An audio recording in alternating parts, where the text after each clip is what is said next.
विद्या शिक्षा इंस्टीट्यूट। आप लोग कैसे हैं? आशा करती हूँ आप लोग अच्छे होंगे। Happy Deepawali all of you हैं, और अच्छे से मनाइएगा दीपावली को। तो स्टूडेंट्स आज शुरू करते हैं अपना आज का सेशन। तो पिछले सेशन में मैं जो ये करा रही हूँ, पिछले 2-3 सेशन से जो मैं करा रही हूँ, ये मैं आपको डेवलपमेंट मॉडल ऑफ करिकुलम करा रही हूँ, क्योंकि पहले वो हमारे छूट गए थे। पहले हमने छूट गए थे क्या, पहले हमने इनको छोड़ दिया था, ठीक है, कि उनको बाद में कराऊंगी, क्योंकि मैं तुम्हारे कोर्स में मुझे कहीं वो दिखाई नहीं दिए। मैंने तुम्हारा कोर्स जब डायग्नोसिस वो एनालिसिस किया था, तो उसमें कहीं भी तुम्हारे जो ये उनका नाम जॉन वुडलैंड का नाम, हंटिंगसन का नाम मुझे कहीं दिखाई नहीं दिया था। लेकिन चूँकि इनसे संबंधित क्वेश्चंस आते हैं आपके नेट एग्जामिनेशन में, इसलिए फिर मैंने सोचा कि इनको भी आपको मैं करा देती हूँ। डेवलपमेंटल मॉडल ऑफ करिकुलम, ये भी मैं दो चार थे मेरे रह गए थे, चारों में आपको करा देती हूँ। तो जो जॉन वुडलैंड मॉडल, और एक जो है आपका हंकिंसन मॉडल, और एक आपका व्हीलर मॉडल है, और एक मॉडल और है आपका, ठीक है, अलेक्जेंडर वाला एक मॉडल और है, ठीक है, वो भी करा दूंगी, वो मैं कल कराऊंगी। तो आज मैं करा रही हूँ आपका कौन सा मॉडल करा रही हूँ? आज मैं करा रही हूँ व्हीलर मॉडल, है ना, व्हीलर मॉडल ऑफ करिकुलम, है ना, डेवलपमेंटल करिकुलम, ये मैं आपको आज करा रही हूँ। तो स्टूडेंट जैसे आप देखिएगा, जैसे यहाँ है द व्हीलर मॉडल, है ना, ऑफ करिकुलम डेवलपमेंट, क्योंकि ये एवोल्यूशन से संबंधित नहीं है, इनका डेवलपमेंट से संबंधित है। इन चारों का, जो चारों में कराऊंगी, तीसरा है आज, चौथा मैं कल कराऊंगी, इनका डेवलपमेंट से ही संबंधित है। डेवलपमेंट के और बहुत सारे थे, बहुत सारे कॉम्पिटेंसी बेस्ड बहुत सारे और भी थे, ठीक है। और इवोल्यूशन के जो इवोल्यूशन के थे वे अलग ही थे, वो इससे पहले जो चल रहे थे वो इवोल्यूशन के चल रहे थे। आज क्योंकि पिछली बार मैंने डेवलपमेंट यहाँ लिखा नहीं था, लेकिन जो जॉन वुडलैंड है वो भी डेवलपमेंट के हैं, हंकिंसन है वो भी डेवलपमेंट के हैं। तो ये आप लिख लीजिएगा अपनी बुक्स में, अपनी कॉपी में लिख लीजिएगा, ठीक है। तो the wheeler model of curriculum development, तो इसका जो है डेवलपमेंटल मॉडल ऑफ करिकुलम्स में आते हैं ये। तो सबसे पहले क्या होता है कि हम क्या करते हैं, ये चार चीज़ें हैं इसमें। सबसे पहले identification of AIIMS and object. सबसे पहले हम स्टूडेंट्स क्या करते हैं कि अब करिकुलम हम बना रहे हैं, हमारे पास करिकुलम बनाने की एक प्लानिंग है, तो हम क्या करेंगे? सबसे पहले जब हमारे मन में कोई विचार उत्पन्न होता है कुछ करने का, तो सबसे पहले स्टूडेंट्स हम क्या करते हैं? सबसे पहले हम उसको identification of AIIMS and object, सबसे पहले हम उसको एम्स और ऑब्जेक्ट, क्या लक्ष्य क्या है, और फिर लक्ष्य के बाद छोटे छोटे जो हैं उद्देश्य क्या हैं, उनको हम जो है क्या करते हैं, सोचते हैं, उनके बारे में हम निर्णय लेते हैं कि ये एम्स हैं, ये ऑब्जेक्टिव है। फिर selection of learning experience, selection of learning experience. अब जो लर्निंग एक्सपीरियंस वो स्टूडेंट करते हैं, मतलब व्हीलर के मॉडल की बात चल रही है, सब मॉडल्स के अलग अलग स्टेप्स हैं, सब फेजेस स्टेप सबके अलग अलग हैं। तो ये बात कर रहे हैं हम wheeler model of curriculum development की। तो ये क्या करते हैं? Identification of AIIMS and objective. सबसे पहले क्या करते हैं? Identification of AIIMS and objective करते हैं, यानी कि जो ये करना चाह रहे हैं उसके एम्स और ऑब्जेक्टिव को निर्धारित करते हैं। सिलेक्शन ऑफ लर्निंग एक्सपीरियंस, और उसके बाद में सिलेक्शन ऑफ लर्निंग एक्सपीरियंस, जो वो एक्सपीरियंस लेते हैं, यानी कि जो वो एक्सपीरियंस लेते हैं टीचिंग लर्निंग प्रोसेस के दौरान, जब टीचिंग लर्निंग प्रोसेस होती है, और जो एक्सपीरियंस स्टूडेंट ले रहा है टीचर से, टीचर कंटेंट किसके जरिए दे रहा है? टीचर कंटेंट पढ़ा रहा है, और कंटेंट कौन पढ़ रहा है? स्टूडेंट पढ़ रहा है। तो टीचिंग लर्निंग प्रोसेस किसके बीच चल रही है? टीचर और स्टूडेंट के बीच चल रही है, और जो माध्यम है वो कौन है? करिकुलम, ठीक है। तो सिलेक्शन ऑफ लर्निंग एक्सपीरियंस, वहाँ का उनका सिलेक्शन ऑफ लर्निंग एक्सपीरियंस वो करते हैं यहाँ पर। फिर आता है सिलेक्शन ऑफ कंटेंट। अब ये क्या करते हैं? Selection of content, selection of content करते हैं। जिन बच्चों ने जो मतलब संलग्न जो जिस कंटेंट को पढ़ाना है, पहले लर्निंग एक्सपीरियंस किया इन्होंने, सबके अलग अलग है ना, हर मॉडल जो हर मॉडल जो बनाने वाले ये हैं विद्वान, हर का अलग है, हर का अलग एक फेज और स्टाइल होता है। तो ये कहते हैं कि सिलेक्शन ऑफ कंटेंट हम बाद में करेंगे, पहले लर्निंग एक्सपीरियंस होगा, उसके बाद देखेंगे, जब देखेंगे कि हाँ इसमें बच्चे मतलब क्या कहते हैं, बच्चे जो है इसमें जो है फैसिलिटेट करें, मतलब आराम है बच्चों को, मतलब किस बच्चे उस कंटेंट को पढ़ करके खुश हैं, उस करिकुलम में, यानी कि टीचिंग लर्निंग जो प्रोसेस है वो सही है, वो कंटेंट, तो वो कंटेंट को सिलेक्ट करेंगे। क्योंकि ऐसा हो सकता है ना कि बच्चे सुविधा ना हो बच्चों को पढ़ने में, मेरे कहने से समझ में मतलब क्या कह रहे हैं कि सुविधा शायद ना हो, तो वे कहते हैं कि पहले हम सिलेक्शन ऑफ लर्निंग एक्सपीरियंस देखेंगे, पहले हम लर्निंग एक्सपीरियंस क्या है बच्चे, उसके बाद अगर हमें लगा कि ये सही है तब हम कंटेंट सिलेक्शन करेंगे। तो सिलेक्शन ऑफ कंटेंट, तब हम सिलेक्शन ऑफ कंटेंट करेंगे। और जब हमारा सिलेक्शन ऑफ कंटेंट हो जाए, हमने देख लिया कि हाँ बच्चा इसमें सही है, इसमें अच्छा है, तो हम जो है सिलेक्शन ऑफ कंटेंट करेंगे। और कंटेंट को सिलेक्शन करने के बाद में जो हमें पढ़ाना है, हमें पढ़ाना क्या है, वो कंटेंट का सिलेक्शन कर लिया हमने। उसमें देख ले कि क्या उसमें अच्छा लेंथी तो नहीं है, छोटा तो नहीं है, ज़्यादा मतलब उसमें जो कंटेंट है उसमें जो है जो टॉपिक्स हैं टॉपिक्स वाइज इंटर रिलेटेड है कि नहीं है, वो सारी चीज़ें कंटेंट में हम जब सिलेक्शन करते हैं तो बहुत सारी चीज़ें देखते हैं, है ना। कंटेंट का इंटर रिलेटेडनेस देखते हैं, कंटेंट कहीं वो कहीं ज़्यादा डिफिकल्ट तो नहीं है, ईजी टू हार्ड है, ये हार्ड टू इजी है, तो क्योंकि हमेशा क्या होता है कंटेंट में इजी टू हार्ड होते हैं। तो ये सारे बहुत सारी क्वालिटीज़ हैं, ये यहाँ डिफाइन करना तो मुश्किल हो जाएगा यहाँ पर सब चीज़ों को। तो इन सब चीज़ों को देखते हैं जब हम कंटेंट का सिलेक्शन करते हैं। फिर है organization of and integration of learning experience content, organization and integration of learning experience content. अब उसके बाद में फिर क्या होता है, जो उनका लर्निंग एक्सपीरियंस होता है स्टूडेंट्स का, फिर लर्निंग एक्सपीरियंस को फिर क्या करते हैं, फिर ऑर्गेनाइजेशन इंटीग्रेशन करते हैं, उनको फिर इकट्ठा करते हैं कि भाई हाँ ये कंटेंट पढ़ के स्टूडेंट्स को ये मतलब स्टूडेंट ये जो कंटेंट है ये स्टूडेंट्स ने पढ़ा और उसको इस कंटेंट को पढ़ने के बाद उनका जो लर्निंग एक्सपीरियंस हमने गैदर किया, जो इकट्ठा किया, जो कलेक्टेड किया, जो ऑर्गेनाइजेशन किया, वो बहुत अच्छा आया। और उससे आने के बाद हमने देखा, फिर उसको हमने किया इवेल्युएशन। इवेल्युएशन करने के बाद में हमें लगा कि ये करेक्ट, ये बिल्कुल करेक्ट है, तो हमने इसको एक्सेप्ट कर लिया। अदरवाइज तो हमने इसको क्या कर दिया, हटा दिया, उसको हटा दिया, छोड़ दिया, मतलब उसको जो है वे तो मॉडिफाइड करेंगे या फिर उसको हटा देंगे उस करिकुलम को, और फिर से फिर उस करिकुलम को सही करने के लिए फिर से दोबारा से वो चेक करेंगे identification for AIIMS and objective, फिर से हम वही रिपीट करेंगे साइकिल, क्योंकि इससे ए साइक्लिक प्रोसीजर है ना। व्हीलर जैसे नाम से व्हील है, लेकिन इनकी जो फेजेज है, जो इनकी जो प्रोसीजर है, ये जो इनके जो मॉडल का जो पूरा ढांचा है वो है साइक्लिक, ठीक है। साइक्लिक तो थोड़ा सा पढ़ लेते हैं इसके बारे में। तो wheeler develops A 5 phased cyclical model of curriculum development. Okay, his cyclical models remembers both linear and Taba's interactive models in several ways.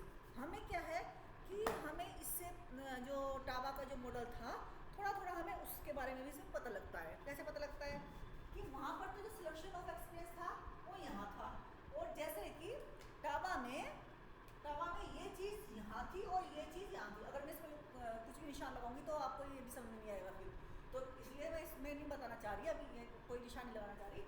ये जो थे ये यहाँ थे 3rd नंबर पे, और जो 3rd नंबर के वो 2nd नंबर पे थे, कहाँ पर, टाबा में, ठीक है। अब टाबा को भी आप अच्छी तरह देखिए, फिर देखिए कि मैं थोड़ा सा ये डिफरेंस था इनमें।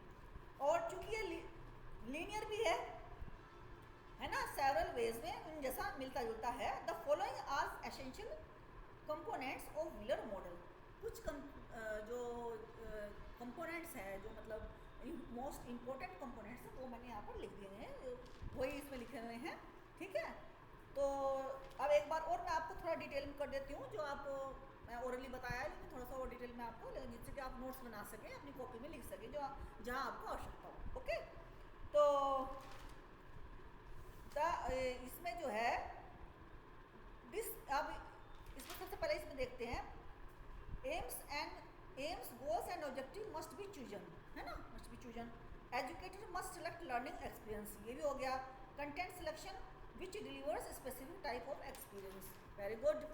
The organization and integration of learning experience and content in relation to teaching learning process, ये मैंने बता दिया, very good. Evaluation of all subject of all other phases effectiveness in achieving the goals. Evaluation में क्या करेंगे कि जो all other phases effective हैं इन अचीविंग द गोल्स, जो दूसरे फैक्ट्स वगैरह हैं हमारे, उनको हमने अचीव किया कि नहीं किया, ठीक है।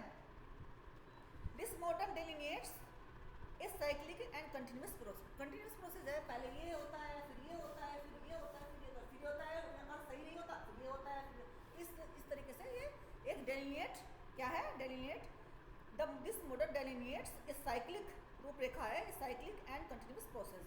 एम्फेसाइजेस जोर डालता है that curriculum development should always be shifting from one step to the next, shifting, है ना, shifting from the first step to the next, ये देख रहे हैं आप, ठीक है। फिर है should never stop, और रुकता नहीं है, ये यहाँ खत्म नहीं होता है, यहाँ क्योंकि कोई जो भी हम चीज़ बना रहे हैं उसमें कहीं ना कहीं कोई ना कोई खामी तो रह ही जाएगी, तो फिर उसको हमें रिवाइज वो करना होगा, ठीक करना, मॉडिफाई करना होगा, तो फिर हम यहाँ पे आ जाएंगे, ठीक है। तो इस तरीके से The curriculum planner and the teacher are involved in series of continual decision making process. अब इसमें एक तो जो है करिकुलम प्लानर और टीचर, यानी कि करिकुलम प्लानर उसमें कोई भी आ सकते हैं, है ना, जो स्टेक होल्डर्स होते हैं वो भी आते हैं करिकुलम प्लानर में।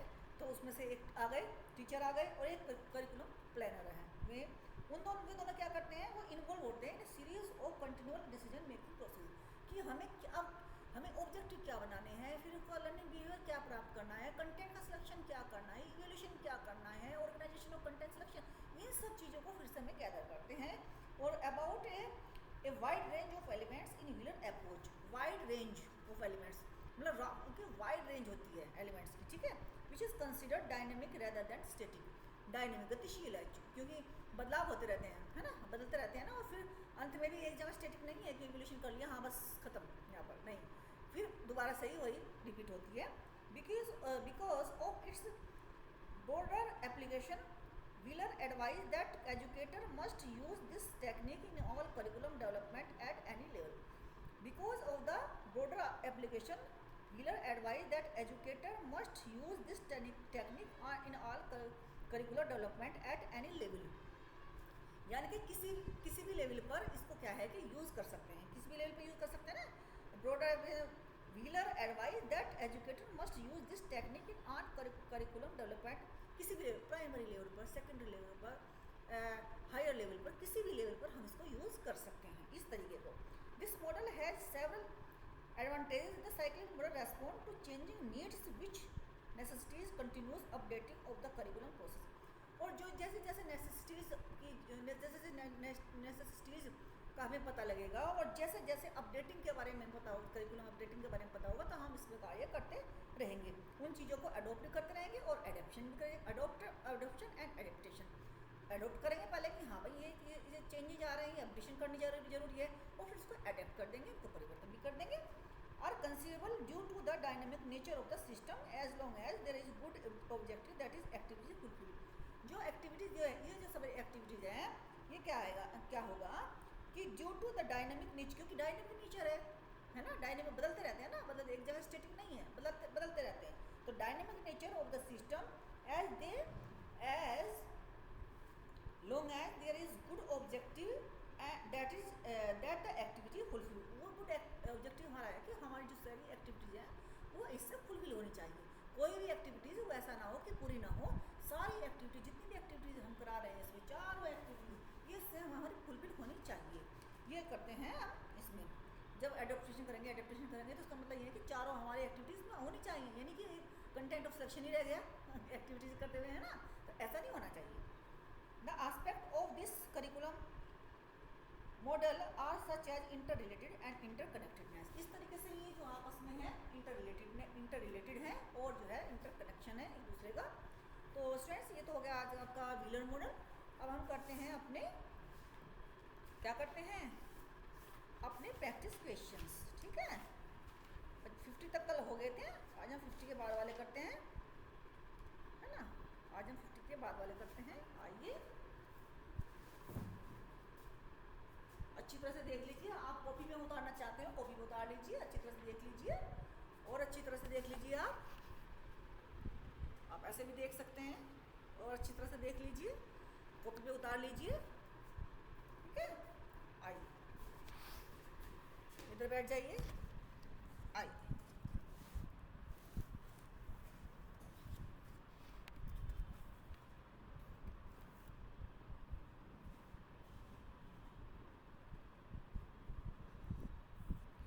तो शुरू करते हैं। 50 क्वेश्चन कहाँ है हमारा भाई, देख लेते हैं। 51 क्वेश्चन देख लेते हैं। Which one of the following is not a traditional model of curriculum. Which of the following is not a traditional model of curriculum. कौन सा ऐसा मॉडल है जो पारंपरिक, जिसके अंदर पारंपरिक गुण नहीं है। कहने का तात्पर्य यह है कि जिसके अंदर पारंपरिक गुण नहीं है वो ऐसा कौन सा मॉडल है।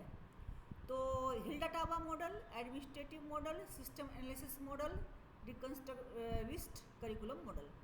तो जो इसमें जो सही आंसर है वो है आपका जो ये है रिकंस्ट्रक्टिविस्ट करिकुलम मॉडल, ये आपका ट्रेडिशनल मॉडल नहीं है ना।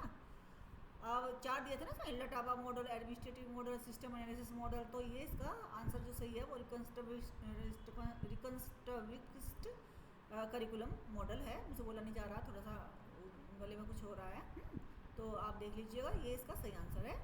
CIPP is a model for curriculum planning, curriculum evaluation, curriculum design, curriculum transaction. तो इसमें जो आंसर सही है वो है करिकुलम प्लानिंग है, करिकुलम इवेल्युएशन है, करिकुलम डिज़ाइन है और करिकुलम ट्रांजैक्शन है। तो ये प्लानिंग, डिज़ाइन, ट्रांजैक्शन ये तीनों नहीं है, सही आंसर जो है वो करिकुलम इवेल्युएशन है, करिकुलम इवेल्युएशन है, ठीक है, करिकुलम मूल्यांकन। CIPP मॉडल के बारे में मैंने आपको बता दिया है, आपने पिछले वीडियो में देखा भी होगा उसको, है ना। Which of the following set of activities will be considered most relevant for developing curriculum framework in writing skill? Which of the following set of activities will be considered most relevant for developing curriculum framework in writing skill? तो writing skill में हम क्या करेंगे, developing curriculum framework in writing skill में क्या करेंगे हम, construct, reflect, communicate, construct and assess, plan, assess, build and reconstruct, plan, construct, communicate, reflect and assess, formulate, construct, prepare and reflect. तो इसमें सही आंसर कौन सा होगा, इसमें सही आंसर होगा आपका plan, construct, communicate, reflect and assess, ठीक है। 53 का हो गया सी आपका आंसर। और जो है अब नेक्स्ट क्वेश्चन देखते हैं 55 curricula ought to emphasize providing students with a deep understanding of the important of a discipline and how they are organised.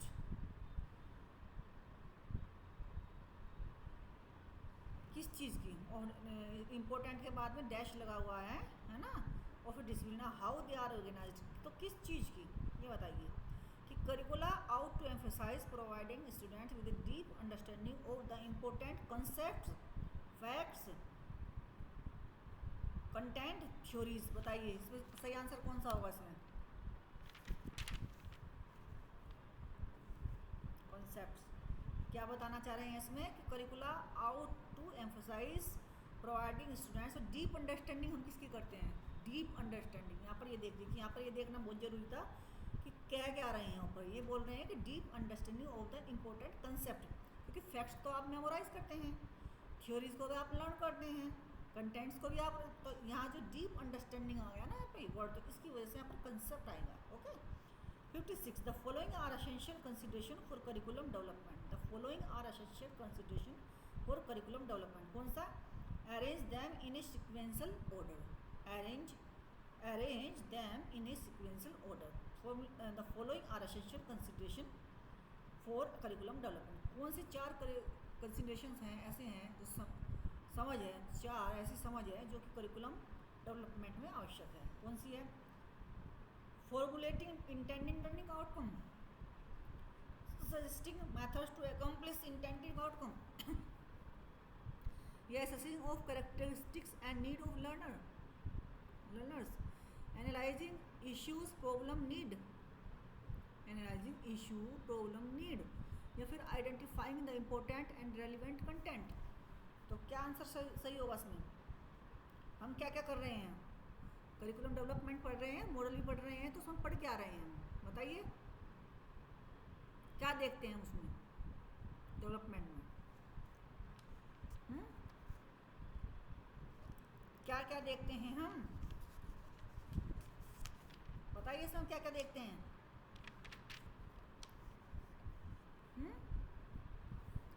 सबसे पहले हम देखते हैं, सबसे पहले हम प्रॉब्लम देखते हैं। जब भी हम किसी चीज़ को डेवलप करेंगे, पहले ये देखेंगे ना, कुछ भी डेवलप करें, कुछ भी करें, हम सबसे पहले हमारे पास समस्या होती है, उसके बाद ही हम उसके बारे में आगे बढ़ते हैं।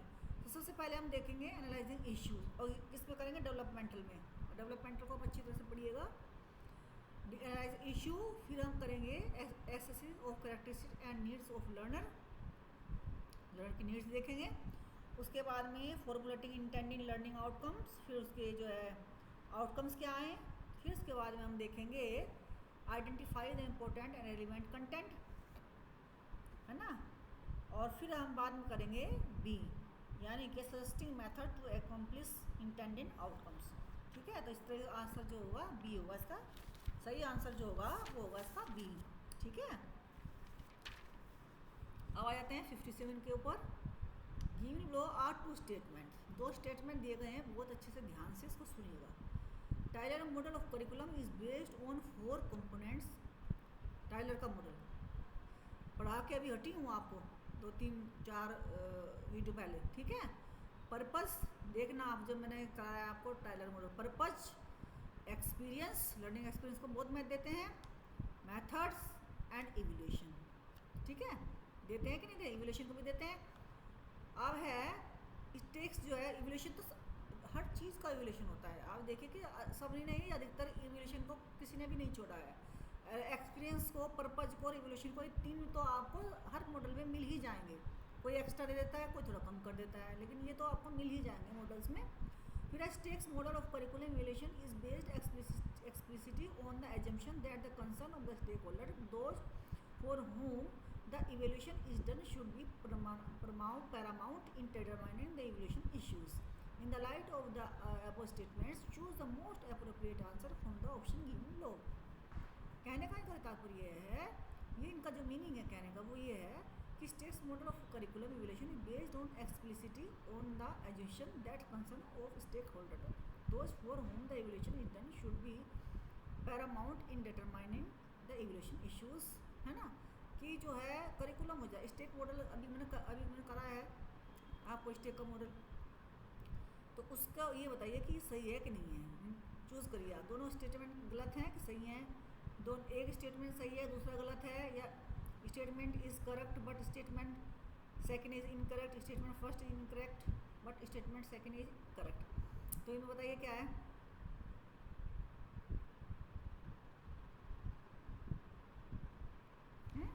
इसमें जो सही आंसर है वो है both statement first and statement दोनों। जो अगर आपने दोनों ही मॉडल को बहुत अच्छे से पढ़ा है तो स्टूडेंट्स आप जो है इस क्वेश्चन को कर लेंगे, ये दोनों स्टेटमेंट सही हैं। 58 पर आते हैं। Following are the steps to curriculum change, arrange them in a sequential order. Following are the steps to curriculum change, arrange them in sequential order. तो ये following are the steps to curriculum change, arrange them in a sequential order, ये है कि reexamine the links between goals and course design, gather data, brainstorm the major issues and available information, formulate, deliberate and assess possible reform models, analyze current teaching practices and learning goals। तो कौन सा सही है इसमें बताइए, 58 का कौन सा सही है। इसमें सही है आपका, सबसे पहले लेंगे आप analyse current teaching practice and learning goals.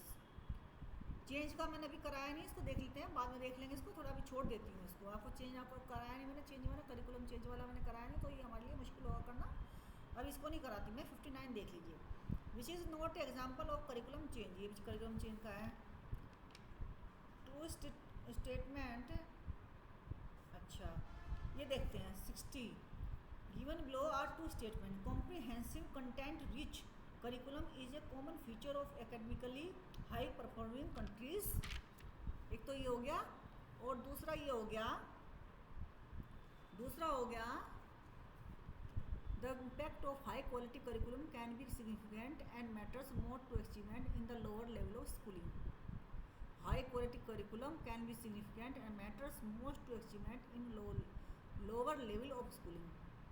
ये बताइए, ये दोनों जो है स्टेटमेंट हो गए आपके कि पहला तो होगा comprehensive content rich curriculum is a common feature of, ये तो बिल्कुल सही है ना। और दूसरा जो है ये गलत है, the impact of high quality curriculum can be significant and matters more to achievement in the lower, नहीं, हाई जो क्वालिटी और करिकुलम जरूरी नहीं है कि वो लोअर लेवल स्कूलिंग में काम आए। ठीक है, ये तो गलत है। Given below are two statement. Next question भी हमारा जो है स्टेटमेंट का है। स्टेटमेंट फर्स्ट है, curriculum studies as a field of which deals with questions found at the point of intersection between an area of activity of knowledge and education, teaching, learning and socialization। ये हो गया। curriculum study as a field of research deals with the question found at the point of intersection between an area of activity and knowledge, education, teaching, learning, socialization। ये क्या हुआ आपका, ये question भी आपका, ये जो स्टेटमेंट है ये सही है आपका। Curriculum studies is understood as both a disciplinary and interdisciplinary field of study. तो ये भी सही है, तो दोनों ही ऑप्शन आपके सही है ना, दोनों ऑप्शन आपके सही हैं। तो इन दोनों को कहने का मतलब क्या है, इन दोनों के अंदर क्या क्या क्या कहना चाह रहे हैं, कहना ये चाह रहे हैं कि curriculum study as a field of research deal with question found at the point of intersection between an area of activity और नॉलेज। इंटरसेक्शन होता है किसमें, between an area of activity and knowledge. Activity अलग से कराते हैं ना, inter relation बताया था ना, और लर्निंग एक्सपीरियंस वगैरह जो ये होते हैं सब एक्टिविटी के तो ये पार्ट होते हैं, ठीक है। और नॉलेज, जो नॉलेज कंटेंट, जो सिलेक्शन ऑफ कंटेंट, ये नॉलेज का वो होता है ना, एरिया होता है। तो education, teaching, learning and socialization, तो ये आपका सही है, करिकुलम में सब चीज़ें होती हैं, ठीक है, ये मान के चलिए। और ये जो सेकंड स्टेटमेंट है, curriculum study is understood as both two disciplinary and interdisciplinary, ये डिसिप्लिनरी भी होता है, इंटरडिसिप्लिनरी भी होता है, ये भी सही है। तो दोनों क्वेश्चन आपके सही हैं। तो अब आपके जो है 1 2 3 4 5 6 और कुछ चेंज के रह गए क्वेश्चन, ये मैं कराऊंगी कल, ठीक है, ये मैं कल कराऊंगी आपको, ठीक है। तो students, respect your teachers, respect your parents, अपनी सेहत का ध्यान रखिए और यूजीसी नेट की तैयारी पूरे मन से कीजिए, है ना। और हार्ड वर्क का कोई सब्स्टिट्यूट नहीं है और स्मार्ट वर्क भी अपना स्थान रखता है। तो स्टूडेंट्स, आज के लिए बस इतना ही, कल फिर मिलेंगे, हो सकता है इसी समय मिलें या थोड़ा बहुत आगे पीछे हो जाए, है ना। तो कल नेक्स्ट हम जो मॉडल करेंगे, हम कर रहे हैं डेवलपमेंटल मॉडल, है ना। अब ये मैंने आपको कराए प्रैक्टिस क्वेश्चंस, तो आप इतना अगर आप लगातार, है ना, कॉन्स्टिटेंटली आप मतलब लगातार आप कंटिन्यूस आप जो है इस तरह से आप मेरे साथ साथ बढ़ते रहे आगे, तो डेफिनेटली आप जो है नेट जो एग्ज़ाम है वो पास कर लेंगे। मेरी तो ये आपके साथ जो है ये ब्लेस है आपको। Okay, bye bye.